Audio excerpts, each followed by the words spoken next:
محبوب ارشاد فرما دیجیے، اے لوگو، اگر تم اللہ سے محبت کرتے ہو، اللہ سے پیار کرتے ہو، تو پھر میری اتباع کیجیے۔ پھر کیا ہوگا؟ یحببکم اللہ، تم محبت کرنے نکلے تھے لیکن تم خود محبوب بن جاؤ گے، اللہ تمہیں اپنا محبوب بنا لے گا۔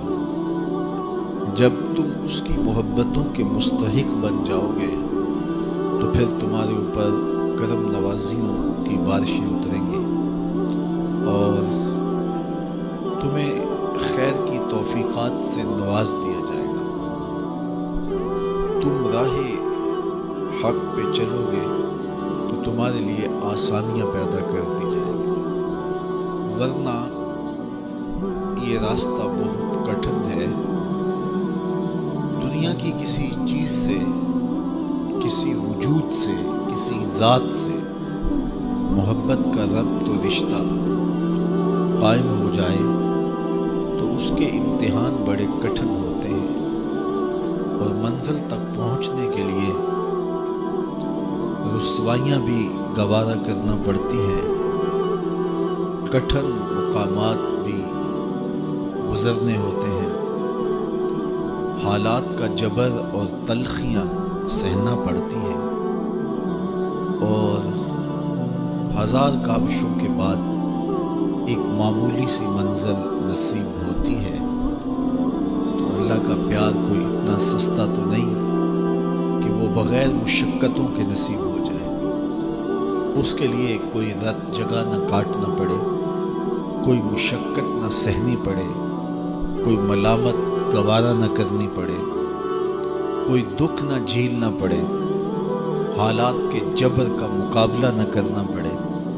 یہ کیسے ہو سکتا ہے؟ جب آپ ایک متعین مختصر منزل تک پہنچنے کے لیے ہزار جتن کرتے ہیں اور بہت کچھ کھو دینے کے بعد کسی کو پاتے ہیں، تو پھر اس ذات کو پانے کے لیے جو صرف کسی ایک فرد کا مقصود نہیں ہے، جو نبیوں کا بھی مقصود ہے، تو کیا اس تک پہنچنا پھر کوئی آسان کام ہوگا؟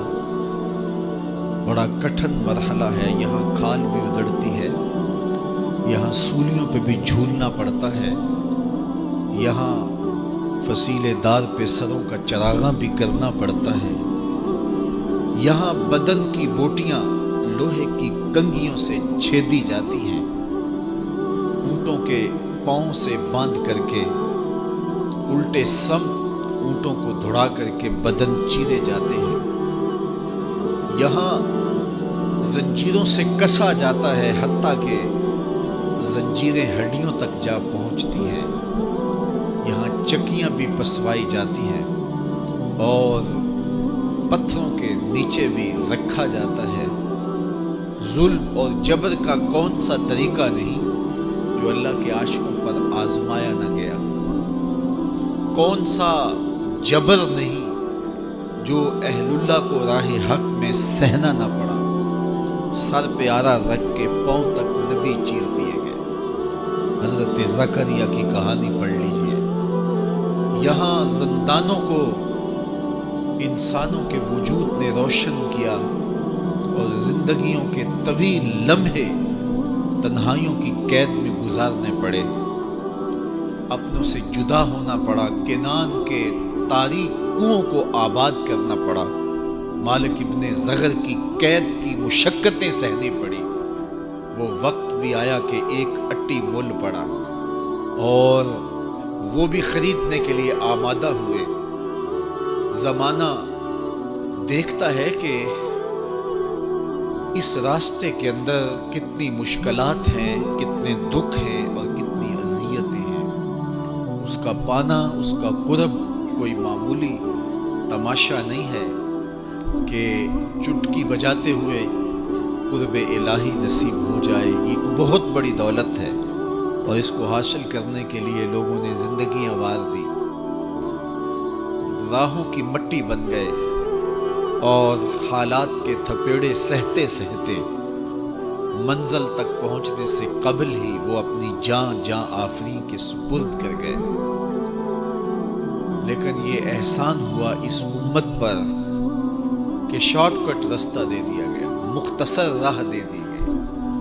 کہا کہ تم بھی اس کی تلاش میں نکلے ہو جس کی تلاش میں نکلنے والے قافلوں نے جنگل جنگل کی خاک چھانی تھی، صحراؤں میں ریت کا رزق بنے تھے۔